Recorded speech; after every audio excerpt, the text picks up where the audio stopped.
Hey there, tech enthusiasts! Today I'm going to guide you through creating your own custom mechanical keyboard in just 50 seconds. Let's get started.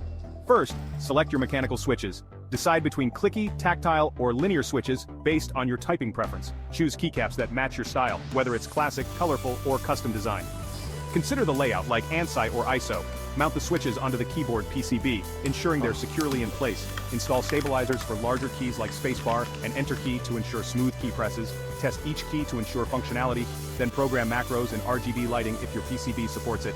Voila! Your custom mechanical keyboard is ready to elevate your typing experience. Like and subscribe for more tech DIY projects.